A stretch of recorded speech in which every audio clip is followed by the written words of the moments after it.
TV 프로그램을 보다 보면 요즘 참 우리나라를 홍보하는데 이렇게 참 열심히 한다 그런 생각을 하게 됩니다. TV 프로그램 중에 하나가 외국인이 한국에서 사는 삶을 보여주는 그런 프로그램이 몇 개가 있어요. 그래서 이제 그런 프로그램을 보다 보면 외국인의 시각이기 때문에 저걸 볼 수 있구나. 나는 너무 익숙해서 그것의 가치를 모르고 살고 있었구나. 이런 것들이 몇 가지가 있습니다. 뭐 우리나라뿐만 아니라 우리가 사실 외국에 가면 그들 역시도 마찬가지겠죠. 야, 이런 건 우리나라에 있었으면 참 좋을 텐데 라고 생각하지만 그들은 도리어 그 가치를 모르는 경우도 있을 것입니다. 우리나라 같은 경우에 보면 예를 들면 온돌이 그런 것 같아요. 온돌. 뭐 우리나라는 어디를 가나 보일러가 놓여져 있고, 보일러가 있기 전에도 사실 옛날에는 다 이렇게 구들장에 이렇게 온돌이 놓여져 있었잖아요. 근데 우리나라는 이게 뭐 어딜 가나 당연한 건데, 추운 나라들에서 온 사람들 이런 게 너무 신기하고 좋다는 거죠. 러시아에서 온 사람들, 뭐 이런 사람들은 뭐 그런 말 하잖아요. 뭐 남자가 이렇게 소변을 보면 소변 누는 대로 뭐 이렇게 바로 온다고 뭐 그럴 정도의 사람들, 또 뭐 일본 같은 경우에도 그렇고, 심지어는 북미에 사는 뭐 캐나다에 사는 사람들조차도 이런 온돌 같은 거, 이거 막 방바닥을 그대로 떼서 자기 집에 가지고 가고 싶다, 뭐 이런 이야기를 하기도 하는 것을 봤습니다. 온돌을 경험을 하면 우리는 이미 어릴 때부터 이것이 너무 익숙하기 때문에 그 가치를 모르는데, 그것에 익숙하지 않은 사람들의 시각으로 보면 도리어 그 가치가 훨씬 더 드러나는 그런 경우들이 있죠. 성경을 볼 때도 역시 마찬가지인 것 같습니다. 성경에 보면 우리가 굉장히 익숙한 부분은 너무 쉽게 넘어가는 그런 경향들이 있죠. 뭐 대부분의 사람들이 다 그렇습니다. 근데 너무 익숙하게 보다 보니 중요한 가치를 모르고 가는 경우들도 꽤 많이 있는 것이죠. 특히 이제 신앙생활을 오래 하신 분들은 큐티를 하거나 성경 통독을 하거나 이런 부분들에 대한 어느 정도의 스트레스가 있잖아요. 올해는 내가 조금 더 성경을 열심히 잘 봐야지. 뭐 저 같은 경우에도 그렇습니다. 야, 진짜 목사가 이렇게 성경을 안 봐도 되는 것인가 뭐 싶을 정도로. 그래서 막 가는 버스 안에서 막 보려고 시도를 하다가 막 이렇게 구토가 나기도 하고 뭐 등등. 밤에 와가지고 보려고 하면 어느새 제 눈은 뭐 TV에 가 있기도 하는 등등. 그런데 그렇게 성경을 막 이렇게 압박감 때문에 큐티를 하고 또 성경 통독을 하고 그러다 보면 어느새 익숙한 거는 막 글자만 이미 훅훅 넘어가 있는 거예요. 그래서 그 중요한 가치를 모르고 지나갈 때가 도리어 되게 많은 것 같습니다. 제가 그래서 이 성경을 볼 때에 낯설게 본다라는 그 표현 너무 좋아하는데요. 낯설게 성경을 봤을 때의 그 유익이 저한테는 굉장히 컸었습니다. 그리고 이 훈련은 우리들에게 굉장히 중요하고요. 특히 만인 제사장을 우리가 실현을 하기 위해서, 정말 우리가 하나님 앞에 모든 사람들이 제사장으로 서가기 위해서 모든 사람 각자에게 필요한 것이 무엇인가? 성경 본문 속에 머무는 시간이 필요한 것이죠. 근데 이게 그냥 단순히 많이 읽는 것이 중요한 것이 아니라, 저는 작은 부분이라고 하더라도 낯설게 보고 그 속에서 머무는 시간이 오래 있어야 그 가치를 더욱 알게 된다고 생각을 합니다. 오늘 우리가 함께 읽었던 이 마태복음 본문과 또 마가복음 본문은 굉장히 친숙한 본문이죠. 그래서 이 유사한 내용을 함께 나누려고 하는데요. 먼저 마태복음 16장의 내용들을 보시면, 사실 이제 이 부분이 마태복음 16장 혹은 15장부터 해서 쭉 읽어야 하나의 연결 흐름들을 조금 알 수가 있고 마가복음을 비교를 할 수가 있는데, 마태복음 16장은 제가 넘어서 교회에서 두어 번 정도 설교를 했던 것 같아요. 그러니까 또 이 본문을 해도 되나 그런 생각이 들기도 하고, 제가 이 본문을 너무 사랑하는구나 뭐 그런 것을 생각하기도 했습니다. 마태복음 16장은 크게 세 부분으로 나눌 수가 있는데요. 그 첫 번째 부분은 바리새파 사람들과 또 사두개파 사람들과 관계가 된 내용입니다. 바리새파 사람들과 사두개파 사람들은 원래 원수지간 같은 그런 사람들이었어요. 서로 간에 성경에 대해서 해석하는 부분이 굉장히 달랐습니다.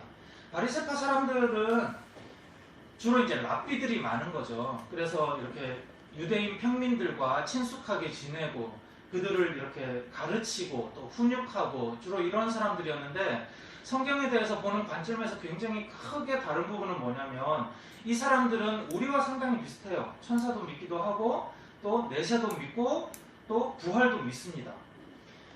그런데 거기에 비해서 사두개파 사람들은 구성되는 사람들이 주로 제사장 중심의 사람들이었어요. 그러니까 문화 자체가 성전 중심의 문화였던 것이고, 또 귀족들이 사두개파에 상당히 많이 있었어요. 근데 이들은 성경을 볼 때 결정적으로 내세를 믿지도 않고 죽으면 영원히 사라진다고 믿었습니다. 부활도 믿지 않았어요.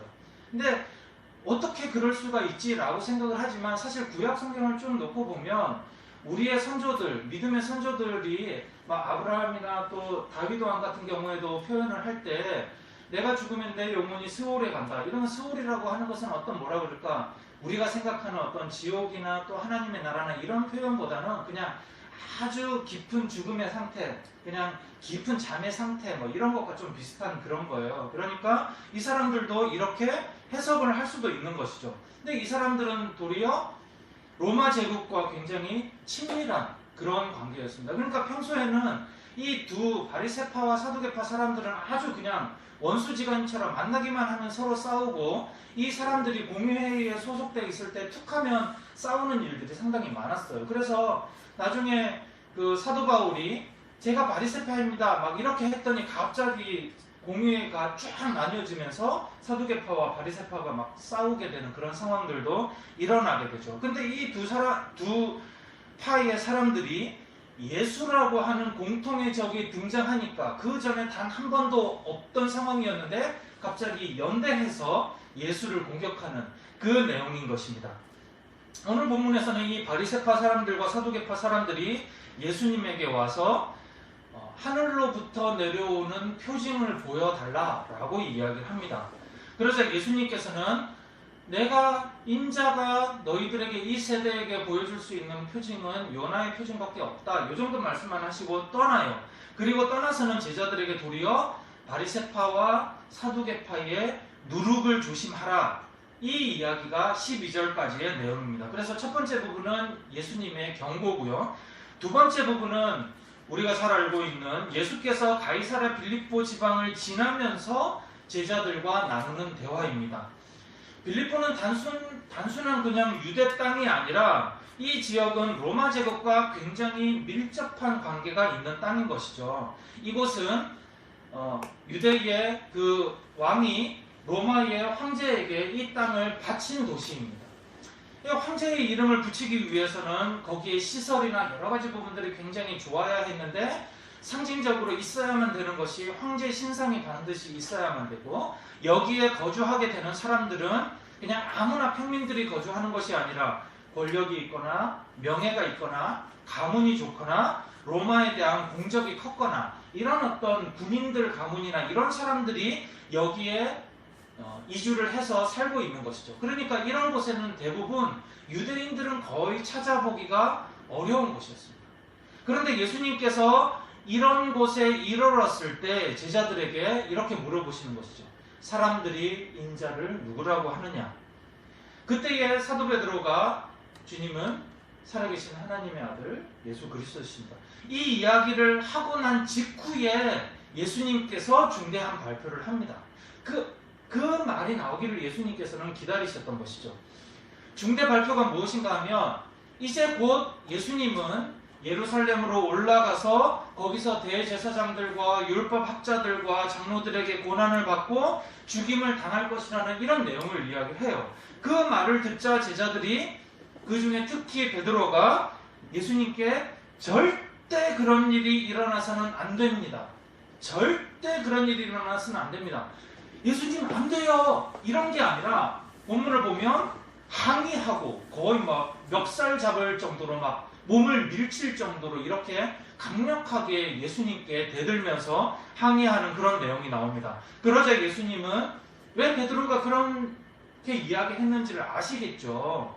이제 예수님이 유명해지고 또 이제서야 사람들이 예수님을 막 왕으로서 떠받들려고 하는 그런 분위기인데, 그래서는 고난을 받고 죽는다고 하니 베드로가 그런 말을 했겠죠. 그러자 예수님께서 그렇게 이야기를 하십니다. 사탄아, 내 뒤로 물러가라. 너는 나에게 걸림돌이다.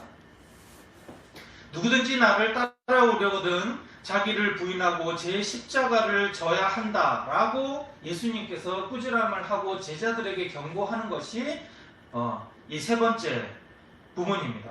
마가복음 8장 같은 경우에는 이 마태복음 16장과 거의 흐름이 동일합니다. 거의 유사합니다. 근데 이제 마가복음 8장에는 마태복음은 16장의 시작 부분이 바리새파와의 대화로 시작을 하고 15장에서 오병이어나 이런 부분들이 나오는데, 마가복음 8장에서는 아예 오병이어에 대한 부분들이 나오고, 오늘 우리가 읽었던 이 내용은 마가복음의 8장 11절부터 시작이 됩니다. 여기서부터 동일하게 바리새파와 대화를 하는 내용이 나오는데, 여기서는 이제 사두개파는 등장을 하지 않아요. 그렇지만 흐름은 거의 동일합니다. 바리새파 사람들이 예수님께 하늘의 표징을 보여달라고 시비를 걸죠. 그리고 예수님은 제자들에게 가서 바리새파 사람과 또 헤롯의 누룩을 조심하라. 여기는 사두개파라는 말이 빠지고 헤롯의 누룩을 조심하라. 이제 이렇게 이야기를 하고요. 그리고 가이사랴 빌립보 앞에서 제자들에게 사람들이 나를 누구라고 하느냐. 그러자 베드로가 선생님은 그리스도십니다 라고 대답을 하고 끝나요. 그러니까 그 이후에는 이제 예수님의 고난과 죽음, 그 다음에 부활에 대해서 말씀을 하시고 그런 내용들이 이제 동일하게 진행이 되는데요. 조금 전에도 말씀을 드렸다시피 바리새파 사람들과 사두개파 사람들이 예수님 앞에 나와서 예수님께 하늘의 표징을 보여달라고 질문을 합니다. 이 사람들은 유대인들에게 있어서 굉장히 중요한 종교적 지도자였어요. 물론 정치적인 힘도 굉장히 컸지만 유대인들 같은 경우에는 종교적인 결정이 거의 정치적인 결정이었습니다. 이 결정 자체가 그들에게 굉장히 큰 힘이 있었고 지도자 그룹이었는데, 그들은 단순히 그냥 중대한 사안만을 이끌고 가는 것이 아니라, 특히 바리새파 사람들은 평소에도 큰 영성 훈련들을 합니다. 금식을 하고 기도하고 많은 사람들 앞에 가서 자기 자신의 영성 훈련에 대해서 가르치기도 하고, 굉장히 영성 훈련도 깊이 하는 그런 사람이었어요. 우리들은 바리새파에 대해서 너무 쉽게 이 사람들은 그냥 나쁜 놈라고 생각을 하지만, 그들이 가지고 있던 그런 영적인 훈련의 강도가 상당했습니다. 그러니 예수님께 나와서 하늘의 표징을 보여주십시오 라고 이야기를 하면, 그 옆에 있던 사람들이 볼 때는 야, 역시 저 사람들은 대단한 사람들이구나, 영적인 부분에 관심이 있고 하나님의 뜻에 대해서 정말로 관심이 많은 사람이구나 라고 생각을 하겠죠. 하지만 예수님은 그들이 왜 그렇게 질문을 하는지를 알고 있었어요. 그래서 마가복음에서는 그들이 그 질문을 하면서 시비 건다라고 이야기를 하죠. 예수님은 그들의 행동과 가르침 속에 사람들 속에 퍼져 들어가서 결국에는 사람들을 썩게 만들고 순수하지 못한 마음으로 영혼으로 부풀러 버리게 만드는 그런 누룩과 같은 것이 그들 속에 있다는 것을 예수님은 알고 있었었죠. 그래서 제자들에게 경고합니다. 그런데 사람들에게 퍼져나가서는 안 되는, 이미 사람들에게 퍼져 들어가 있고 사람들을 썩게 만드는 그 누룩의 상징이 무엇이냐? 그 상징이 바로 가이사랴 빌립보인 것이죠. 가이사랴 빌립보는 화려한 곳입니다. 황제에게 바쳐진 곳이니 단순히 거기에서 어떤 인프라가 잘 돼 있고 또 유명한 사람들, 요즘 말로 애들 말로 치면 인싸 이런 사람들이 그 가운데 있는, 그것보다도 더 중요한 것은 무엇인가? 가지지 못한 사람들, 명예가 없거나 권력이 없거나 하다못해 집안이라도 없는 이런 사람들은 여기에서 살아가기가 어려운 것이죠. 황제에게 바쳐진 도시에 있는 사람들은 그 자부심으로 살아갑니다. 그 자부심이 있었기 때문에 굉장히 많은 경우에는 황제에게 바쳐진 도시는 로마와 거의 동일한 형태로 만들어버리기도 합니다. 그러니 이 사람들은 자기가 정말 로마에 살고 있다는 착각을 할 정도로 살아가고 있고, 그 주변에는 로마인들이 그냥 같이 살아가고 있는 것이죠. 여기에 흐르고 있는 그것은 바로 힘의 논리인 것이죠. 자본의 논리이고 가진 자의 논리이고, 그 가장 상징적인 인물이 누구이냐? 황제인 것이고, 여기에 살아가고 있는 사람들은 황제의 그늘 속에서 황제를 숭배하면서 존경하면서 자신들도 황제처럼 되고 싶어서 그런 삶을 살아가고 있는데, 예수님께서는 그것이 누룩이라고 생각을 하셨던 것이죠. 그 앞에서 제자들에게 묻습니다.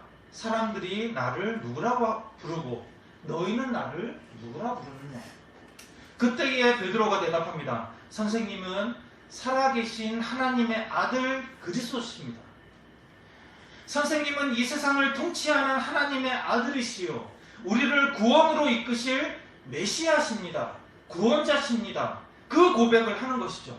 이 놀라운 고백을 듣고서야 예수님이 앞으로 행하실 그 비밀스러운 사명을 말씀을 하십니다. 나는 반드시 고난을 당하여야 되겠고 죽을 것이다. 그러나 사흘 후에 다시 살아날 것이다. 사람들이 나를 그냥 보는 것이 아니라 이 유대인들의 지도자들마저도 나를 음해하고 나를 고난에 빠뜨리고, 왜 그렇다면 그들이 예수님을 고난에 빠뜨리겠어요? 예수님의 그 방식이 자신들을 위태롭게 하기 때문이죠. 그들은 이미 가이사라 빌립보에 살지는 않지만, 그러나 가이사라 빌립보와 동일한 논리를 가지고 있던 사람들이었던 거죠. 예수님은 거기에 반박하는 그런 메시아로서 등장을 하기 때문에 그들은 결국 예수 그리스도를 죽일 수밖에 없는 것이죠. 이 말을 듣자 제자들은 예수님께 대들고 항의합니다. 절대 그러셔서는 안 됩니다. 절대 그래서는 안 됩니다. 예수님이 왜 그 말을 듣고 너는 사탄이다, 네가 나를 미혹한다, 나에게 걸림돌이다, 왜 그러셨겠어요? 예수님조차도 자칫하면 그 논리에 빠져들어가고 싶은 그런 유혹이 있는 것이죠. 그 속에 본능적으로. 결국 제자들이 예수님을 구원자라고 말하긴 하지만, 그러나 제자들 역시도 바리새파의 누룩에 젖어 있는 사람들입니다. 뭔가 영적인 척하는 바리새파 사람들이나 예수님께 훈련받고 메시아라고 고백하는 제자들이나 결국 다르지 않다는 것이 본문 속에서 드러나는 것이죠. 그런데 여기에서 마가복음과 마태복음에 미묘하지만 굉장히 중요한 차이가 드러납니다.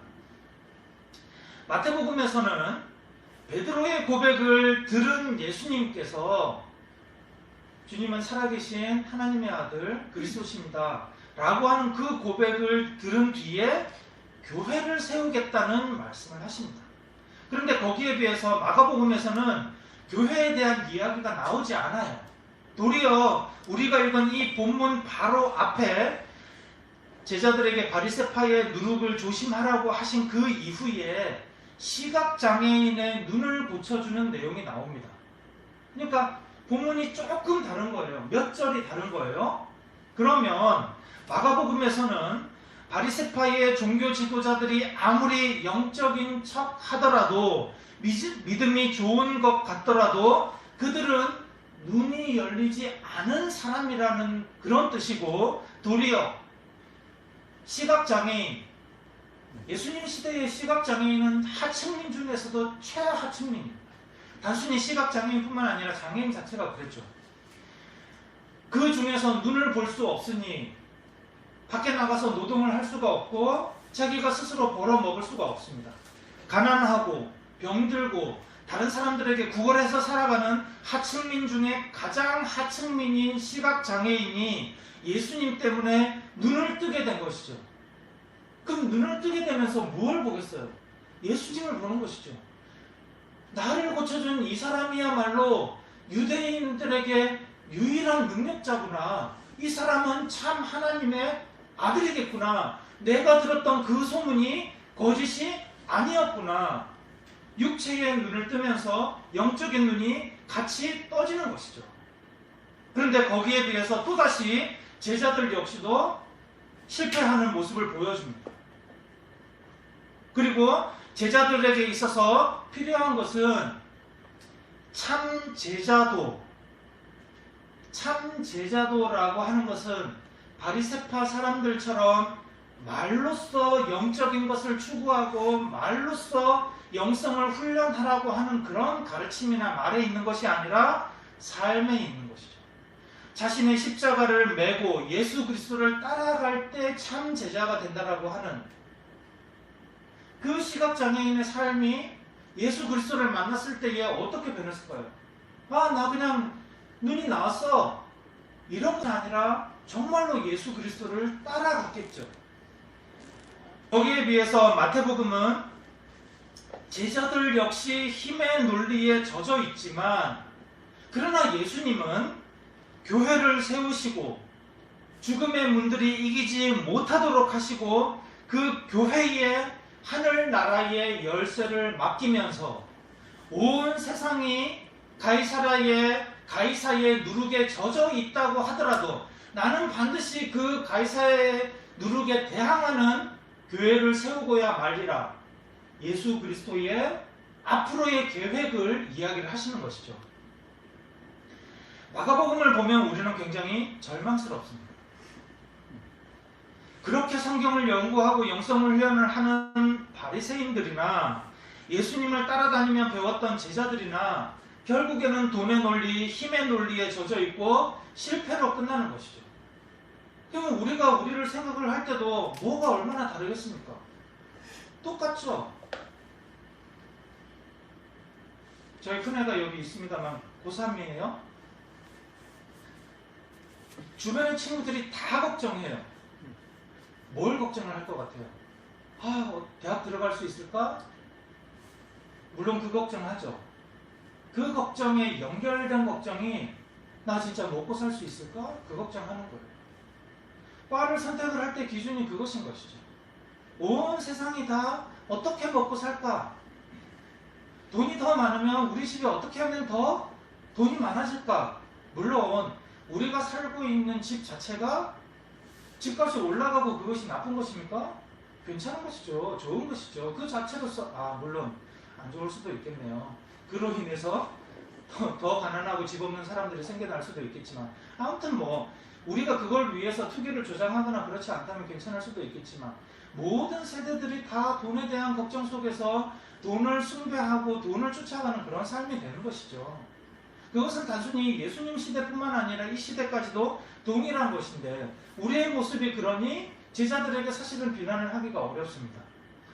이렇게 실패로 끝나는 모습이지만, 그러나 마태복음을 보면 개인의 실패에도 불구하고 제자들의 실패에도 불구하고 하나님은 교회를 통해 승리하도록 하실 것임을 여기에서 보여주는 것이죠. 더욱이 실패했던 그 제자 공동체 위에 교회를 세우시고 그 교회를 통해서 세상에 대항하는 하나님의 나라를 건설하시겠다는 계획, 그것을 볼 때 우리는 소망이 생기는 것이죠. 내가 제자들처럼 더 실패한다고 하더라도 하나님께서는 결국 우리를 묶어서 우리 위에 교회를 세우시고 우리를 통해 세상에 대항하도록 하실 것이라고 하는 그 소망이 우리 가운데서 생기게 되는 것입니다.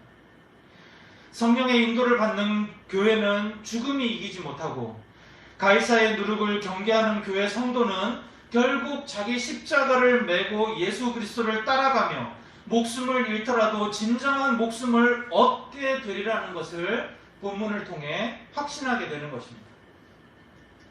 사랑하는 가족 여러분, 성경을 연구하는 랍비가 가이사의 누룩에 젖어 있고 제사장이 그렇고 예수님에게 직접 배운 제자들이 한결같이 그렇다면 우리라고 그럴 가능성이 없겠습니까? 똑같이 있겠죠. 예수님 역시도 그 부분이 위태롭게 느끼셨다면 우리 역시도 마찬가지겠죠. 교회에 언제 분쟁이 생깁니까? 돈이 걸리지 않는 분쟁을 보신 적 있으십니까? 건물과 소유가 걸리지 않는 분쟁을 보신 적 있으십니까? 거기에는 늘 목사와 당회, 교회 지도자들이 거기에 늘 걸려 있습니다. 교회에 한두 명이 가이사의 누룩에 젖어 있다면 그 교회가 안전하다고 누가 안심할 수 있겠습니까? 그래서 우리 중 그 누구도 가이사의 누룩에서 완전히 자유로울 수 없고, 가이사의 누룩에 젖은 제자는 실패할 수밖에 없지만, 도리어 가이사의 누룩에 젖은 제자라면 실패해야 되고 자신의 실패를 맛봐야 되고, 그때서야 비로소 진정한 소망을 발견하게 되는 것이죠. 교회 지체가 서로 말씀 앞에 서 있을 때, 교회가 서로 단호하게 경계하고 서로가 서로에게 꾸짖고 경책하고 격려하고 위로하고 말씀 앞에서 동일한 자세로 나와서 함께 나눌 때, 그때 더욱 강력하게 복음 안에 서 있게 되는 것이죠. 사랑하는 가족 여러분, 제가 오늘은 사실 이거를 설교라고 해야 될지 강의라고 해야 될지는 좀 그렇지만, 말씀 안에서 이렇게 충분한 시간을 가지고 그 숲을 거닐다 보면, 우리가 늘 그렇잖아요. 아침에 출근길에 집 앞에 마트를 갈 때 늘상 가던 길 이것만 보고 가면 길가에 떨어진 동전, 푸르른 하늘, 피어나는 꽃잎 못 보게 되는 것이죠. 하지만 조금만 여유를 갖고 조금 거닐다 보면 너무나 생소한, 이전에는 보지 못했던 그 가치들을 보게 되는 것처럼, 우리가 말씀 안에서 거닐다 보면 하나님께서 우리를 위해서 준비하신 그 진리들을 그때서야 비로소 발견하게 되고, 예전에는 분명히 알고 있던 것들이었지만 그 가치가 정말로 확대돼서 우리 속에 다가오게 되는 것이죠. 그때서야 우리는 그 진리가 진리처럼 느껴지게 되고, 진리 위에 서 있어야 되겠다라고 하는 결단과 진리가 주는 자유를 누리게 되는 것입니다.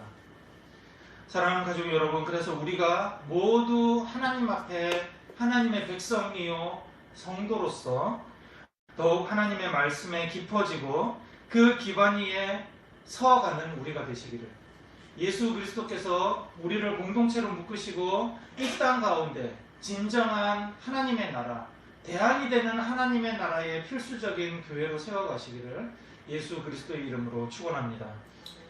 우리 이 시간 같이 함께 말씀을 생각하면서